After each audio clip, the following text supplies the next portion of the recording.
Dungeon की episode 14 में। तो मैं हूँ मांगा एम्प्टी टाइम और आप एपिसोड की शुरुआत में आर्मी कैंप के सामने जॉइंट बिस्ट आ जाते हैं। यह देखकर जून कहता है जायंट बीस्ट के ऊपर कोई है और उसके हाथ में क्या है। आन्य कहता है यह एक एसरेंक पपट क्रिस्टल है जो कि बिना दिमाग वाले मॉन्स्टर को कंट्रोल कर सकता है। उन्होंने अपोकलिप्स पेट्रोल टीम को नियंत्रित करने के लिए उस क्रिस्टल का उपयोग किया होगा। हिया कहता है वे अब क्या करने की कोशिश कर रहे हैं। झाओ कहता है शायद वह लोग उसी का टीममेट है और यहाँ पर शायद बदला लेने के लिए आए हैं। सू कहता है हम यहाँ यूं ही नहीं रुक सकते और मौत का इंतजार नहीं कर सकते। फैन कहता है कोई मरने वाला नहीं है, ये जगह फोर्ट्रेस बनने के लिए बनी है, ये चाहकर भी अंदर नहीं घुस सकते, लेकिन मुझे खाली बैठना भी पसंद नहीं है। ताओ ताओ मेरे पास आओ। अब याद रखो कि मैं तुमसे क्या कहता हूँ और जैसा मैं कहता हूँ वैसा करो। ताओ ताओ चीरती हुई कहता है मुझे फिर से, मैं बस एक बच्चा हूँ, हमेशा चीजों को मुझ पर मत थोपो। सू कहता है क्या वह कर पाएगी। फैन कहता है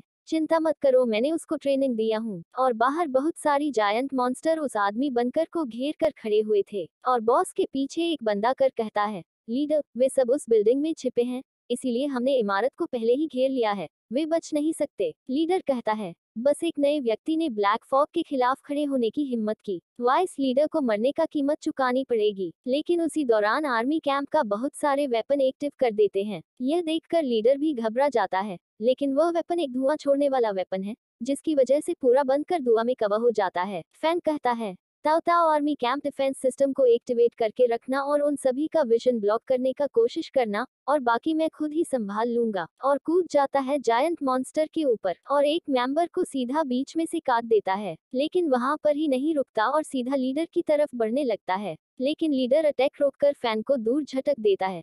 उसी के साथ फैन एक फ्लैश अटैक करता है और उस अटैक से बचते हुए लीडर कहता है मैं अपने वाइस लीडर का बदला लेने के लिए आपको मैं खुद नर्क भेजूंगा। और एक टॉर्नेडो अटैक करता है, लेकिन उस अटैक से फैन शील्ड बनाकर बच जाता है। यह देखकर लीडर सोचता है क्या एक लेवल 20 का बंदा लेवल 40 का अटैक रोक सकता है। और फैन अटैक चार्ज करके इतना तेजी के साथ अटैक करता है कि बॉस को पता ही नहीं चलता।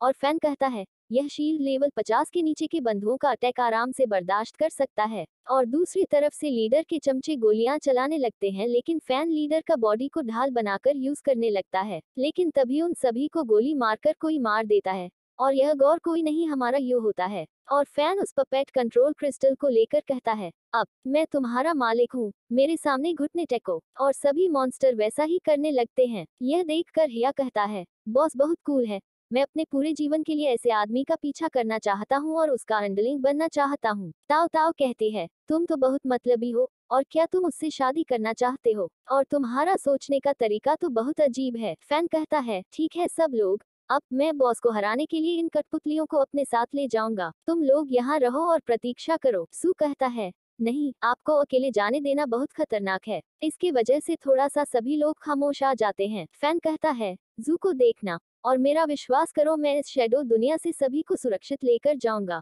और वहां से फैन रूहीन बॉस को मारने के लिए आगे बढ़ जाता है, इसीलिए जू बहुत ज्यादा मायूस थी। यह देखकर आन्य कहता है हम अपने मौजूदा लेवल पर स्टील के दिल से लड़ने के लिए बहुत कमजोर हैं, इसलिए उस टॉकर पर भरोसा करें, शायद वह कोई चमत्कार कर देगा। झाओ कहता है यदि वह जीवित वापस आता है तो हम जश्न मनाने के लिए एक साथ पिएंगे। यू सोचती है वह निश्चित रूप से यह कर सकता है।